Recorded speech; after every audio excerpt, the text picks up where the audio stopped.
Hello, geometry. So let me zoom in a little bit. There we go. All right, so today we are talking about our brand new chapter, which is all about triangles. So we're going to start by just learning how to classify triangles. And we classify triangles in two different ways. First, by angles. So if we have a triangle that has three acute angles, it is a cute triangle. Oh, it's so cute. And then for our next one, we have a triangle that has one obtuse angle. Triangles will only ever have one obtuse angle, okay? Because, and we'll talk about this more later, all three of these angles have to add to make 180. And so if you have an angle over 90, you can only have one of those, all right? So if it has one obtuse angle, then it is an obtuse triangle. If it has one right angle, then it is a right triangle. And if it has three angles that are congruent, like this one, then we call it equiangular. All right, equiangular. That's like equal angles, right? Equiangular, angular. Hard to say this morning. So for this one right here, we're going to go through and I want you to try classifying each triangle by its angles, all right, by its angle. So we have triangle CDE. So that'd be CDE. So it's this triangle right here. Remember, cover up what you don't need. So it's this one right here. So we can see that there's a special marking down here at angle CED, right? And that right there is a right triangle. So this would be a right triangle because it has a right angle. As long as it has one right angle, it's a right triangle. And again, it will only ever have one right angle or one obtuse angle. It will only have one of either of those. All right, our next one here is triangle BCE. So cover up what you don't need. That's triangle BCE. All right, that's triangle BCE. Now, we don't have any special markings for this one, right? So it's a little confusing as to what it might be. However, we know that this is an acute angle right here because this is a right angle. So these ones here have to be less than 90. And because this forms a line, this angle is going to be greater than 90. And we can just look at that and we can see it, right? It looks bigger. This is the one time that we can say it actually looks bigger. I know usually we can't judge something by how it looks, but for if it's acute or if it's obtuse, we can. So angle BCE here is obtuse. So this is going to be an obtuse triangle. All right, our next one here is angle ABE, ABE. Now, what do these whooshies here mean? Cover up what you don't need. What do those whooshies mean? Their angles are congruent, right? So if we have congruent angles, and there are three congruent angles, that means we have an equiangular situation. Now, these are also acute angles, right? However, because they're all equal, they are equiangular, or equiangular, however you like to say that. All right, so the fact that they are congruent outweighs the acute. These congruent angles are more important than the fact that they're all acute. So equiangular triangle. Our next one down here is triangle BDE. All right, BDE, so it's this guy right here. And we can see that this is 90, and then we've got another little section here. So we can see that angle BED or DEB is obtuse. So this is an obtuse triangle.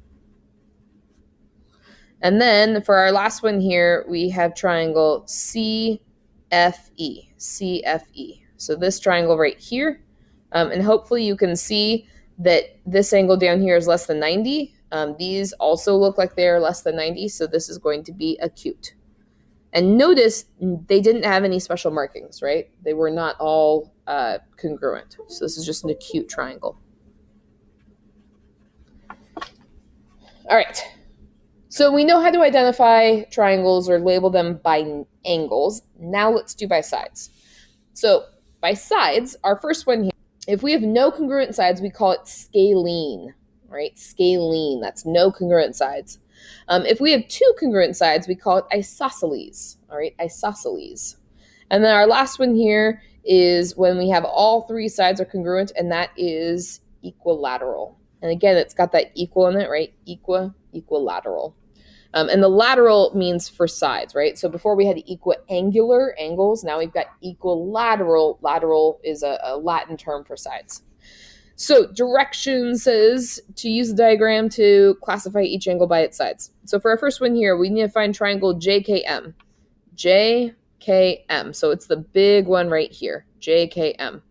So this gets kind of confusing. I'm going to redraw it so that we can see it a little bit easier, okay? So here is J, here is K, and here is M, because there's lots of markings in here, and not all of them apply to the triangle we're looking at. So JK has one tick mark. KL has tick marks, but KM does not. So we're not going to do any tick marks on KM. And then for JM here, JN has a tick mark, but JM has none. So no tick marks. So when we take a look at our new little diagram up here, we can see that none of the sides have corresponding congruent tick marks. So that means we have no congruent sides. Therefore, we have a scalene triangle.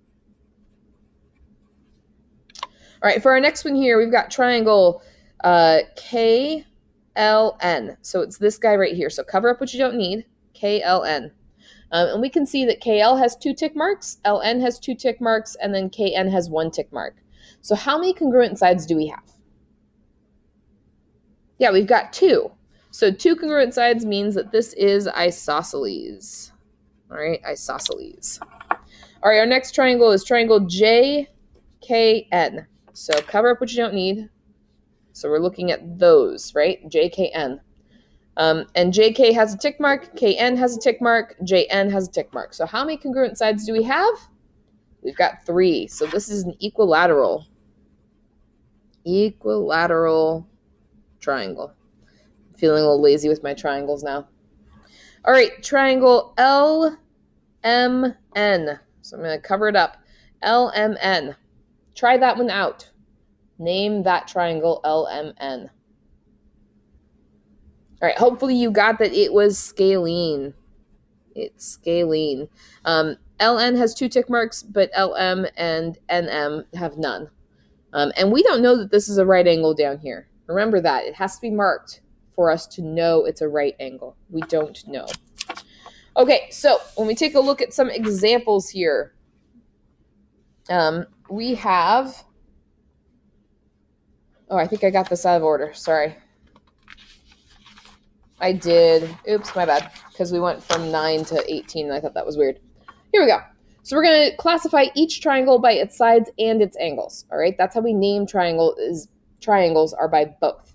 So for this one right here, we're going to start with figuring out the angles, and then we are going to name it by sides. All right, so the first word will be our angles.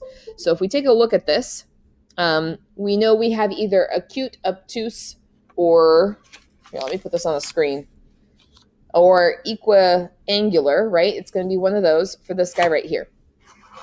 So if I take a look at it, I can see that I've got a special angle mark. That's a right angle. So the first thing we're going to do is we're going to write right.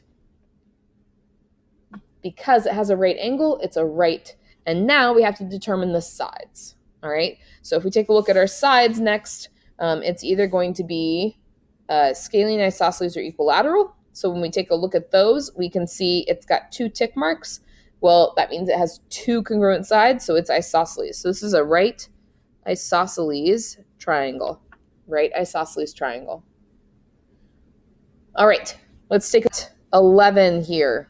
Okay, let's take a look at 11. First of all, start with the angles. We can look at these and we can see we don't have any that are right. There's no special markings. None of them are congruent, otherwise they'd have our little whooshies in the corners, and they don't. So we can eliminate those 2. It's not going to be a right or equiangular. So now we need to look at it and see if it has an obtuse or if it has all acute. Ooh, excuse me. So for obtuse, one of these would have to be like really nice and open, right? Are any of these super big? No. That means this is going to be an acute, right? All of those angles are less than 90. We can see that. We can see that they are all less than 90 because they're all little. They're so cute. All right, our next one is to determine the sides. So when we take a look at our sides, we have all 3 sides are equal, 2 sides are equal, or no sides, right? So 3 congruent sides, 2 congruent sides, or no congruent sides. So you tell me, Are our sides congruent? If the sides are not congruent, then that means we have a scalene. So this is an acute scalene triangle. All right, for our next one right here, let's start with the angles. As always, start with the angles. So take a look. Remember, obtuse is when we have an angle that is greater than 90 degrees. Acute is when it is less than 90 degrees. And then a right is when it equals 90. So take a look at this guy. All right, now that you know the angle, write it down. We'll go over it in just a second. Next, I want you to take a look at the sides. All right, take a look at the sides. Remember, to know sides are congruent, we must have tick marks. So take a look at your triangle and then determine which one it is. All right, hopefully you found that this was an obtuse scalene triangle. It's obtuse because we have an angle that's 114, that's greater than 90, and it's scalene because we don't have any tick marks, so none of the sides are congruent. All right, let's take a look at 13 down here. There we go. So for 13, start with the angles. What do you know about the angles? How many are congruent? Now, take a look at the sides. What do you know about the sides for 13?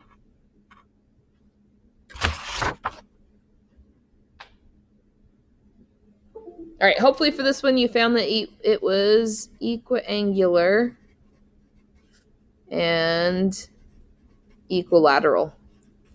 A fun little fact, triangles, if they are equiangular, then they are also equilateral.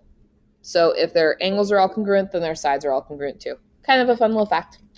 All right, for our next one over here, 14 and 15, I want you to try those on your own, okay? Try those on your own, pause the video. Hopefully for 14, you got that this one was an obtuse isosceles triangle. And then for this one, this is a right scalene triangle, right? Right scalene. All right, we're gonna move a little bit down. So classifying triangles in the coordinate plane. We want to find the measure of the sides for triangle JKL, and then we will classify it by its sides. Well, wait a second. How do I find the measure of a side or of a segment on a coordinate plane? Distance formula. Yay! I know you guys are so stoked to see distance formula again. So remember, distance formula is D equals x1 minus x2 squared plus y1 minus y2 squared. And you can do isosceles, or Pythagorean theorem to figure it out as well, so whichever you prefer. I like to do this way. It's a nice, easy formula. So for this one, we're going to pick any two of these, all right, any two. I'm going to start with J and K. So the distance for JK, and that's why I do them as a subscript. And then we're going to plug it in. So I am going to find my colors because I didn't grab any because I was being silly. My X's are going to be in red, and then my Y's will be in purple.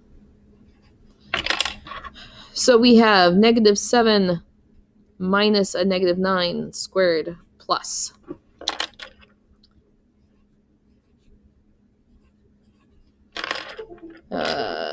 -7 minus 1 squared.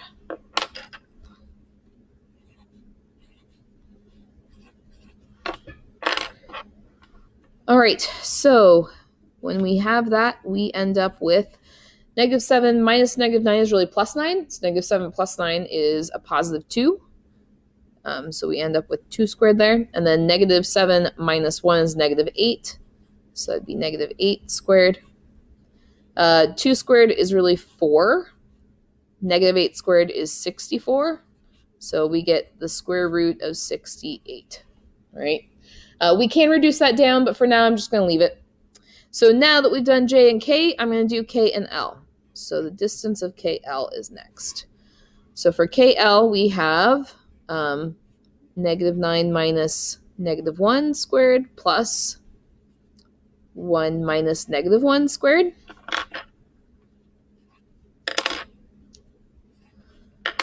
And again, colors help your brain. So when I rewrite this, negative 9 minus negative 1 is really plus 1. So that'd be negative 8 squared. Plus 1 minus negative 1 is really 1 plus 1. So that'd be 2 squared. So negative 8 squared is 64 plus 4. So we get another square root of 68.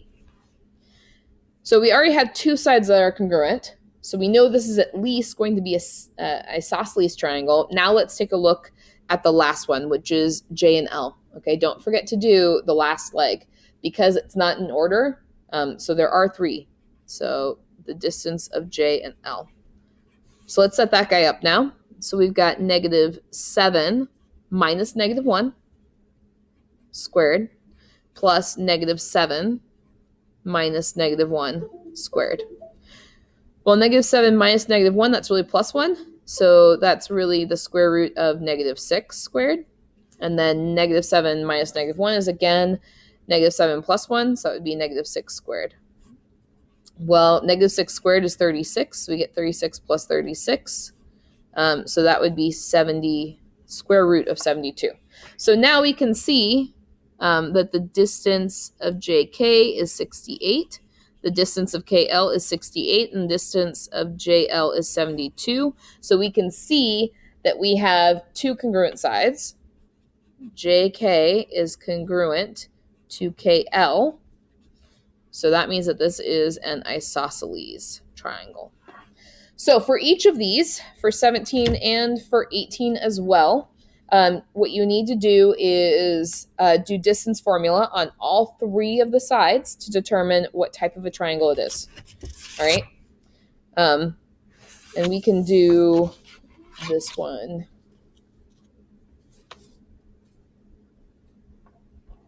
Yeah, I'll actually post the answer key so you guys can see it. All right, I'll post the answer key. And then for this one, this is the last part. So if triangle ABC is an equilateral triangle, solve for x and y. So equilateral, what does that mean? That means that we have congruent sides. 3 congruent sides. So that means that 49 would have to be, AB, which is this side right here, would have to be congruent to BC. That is your setup. Don't forget it. Okay, that's your setup. Then we can plug in our numbers. So 49 is equal to 1. So now we just have to solve for x. So I need to subtract 1 on each side.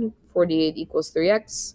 When I divide by 3, I get x is equal to 16.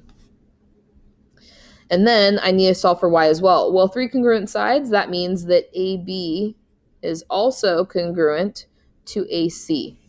Now I can plug in my numbers, which is 49 is equal to 18y minus 41. I need to add 41 on both sides.